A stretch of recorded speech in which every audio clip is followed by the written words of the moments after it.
उस रात पुरी के राजा ने एक अजीब सा स्वप्न देखा।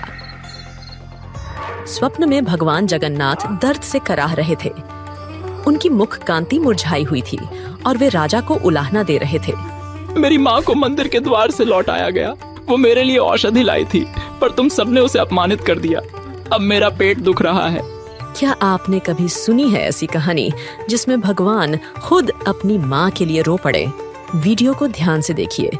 अंत में आपके लिए एक सवाल है।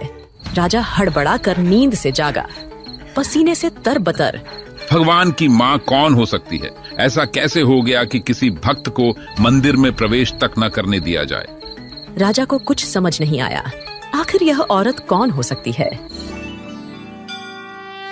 कुछ दिन पहले एक गरीब महिला रोज की तरह सुबह सवेरे अपने थके हुए पैरों को घसीटती मंदिर की ओर चली जा रही थी। उसके तन पर बस एक पुरानी सी साड़ी थी।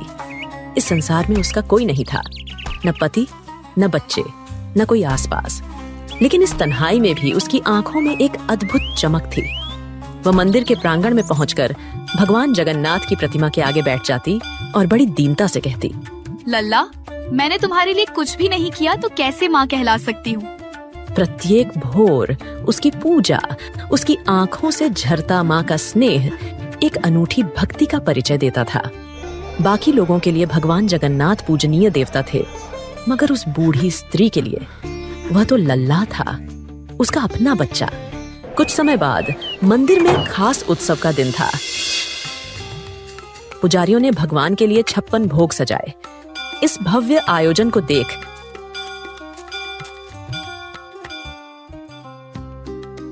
वह महिला थोड़ा बेचैन हो उठी। इतना सारा खाना, मेरा लला इतना सब कुछ खाएगा तो कहीं उसके पेट में दर्द न हो जाए। उसकी आंखों में चिंता के आंसू थे। उसे याद आया कि उसकी अपनी माँ पेट दर्द होने पर उसे नीम का चूर्ण खिलाया करती थी। मन में वादा किया, कल मैं भी अपने लल्ला के लिए नीम का चूर्ण बनाऊंगी। रात के अंधेरे में उस महिला ने अपनी कुटिया के बाहर से नीम की टहनियां इकट्ठी की।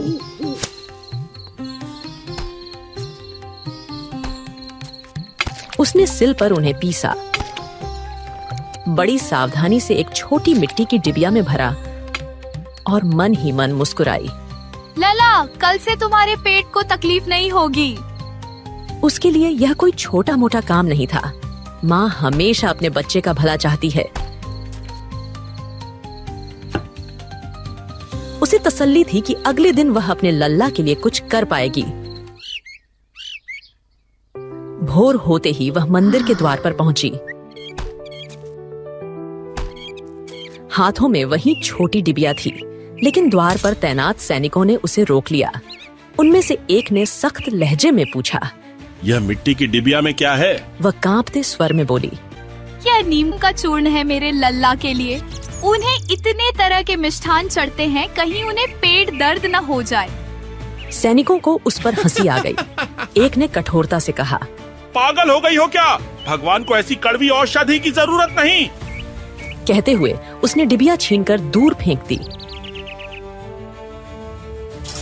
चूर्ण जमीन पर बिखर गया। महिला के दिल के टुकड़े भी मानो उसी चूर्ण की तरह धूल में मिल गए। वह कुछ न बोली, सिर झुकाए आंसू पोंछती कुटिया लौट गई। अगर इस दृश्य ने आपके दिल को छू लिया हो तो अभी इस वीडियो को लाइक कीजिए और कमेंट में लिखिए, जय जगन्नाथ।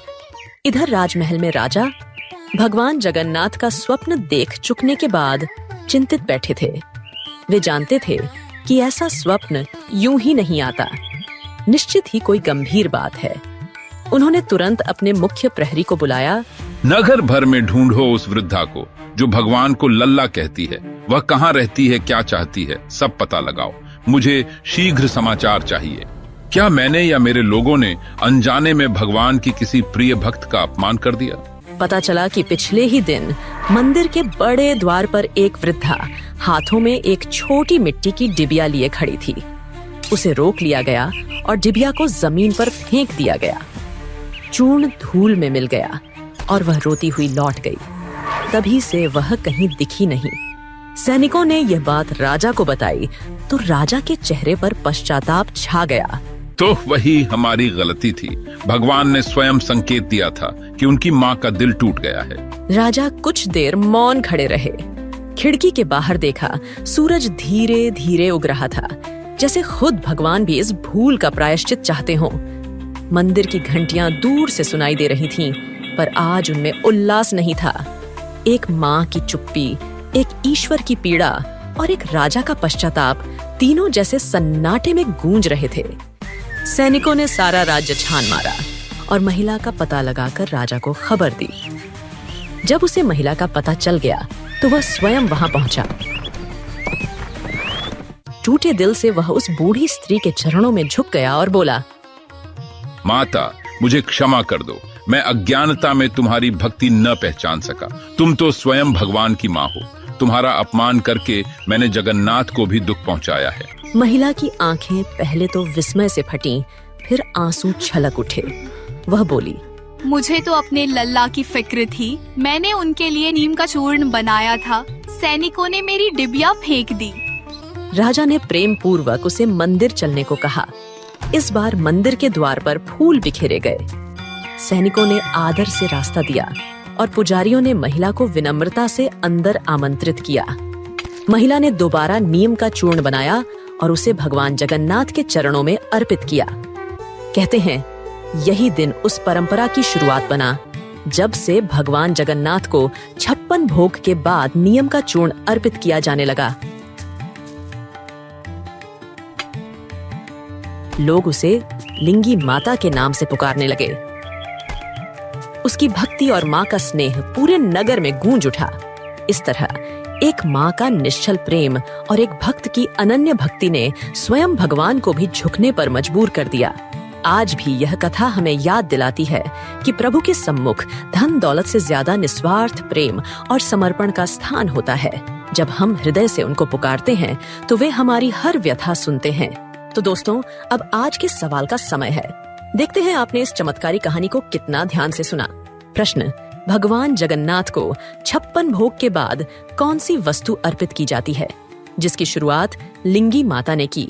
ए, तुलसी पत्ता, बी, चंदन लेप, सी, नीम का चूर्ण, डी, गाय का दूध।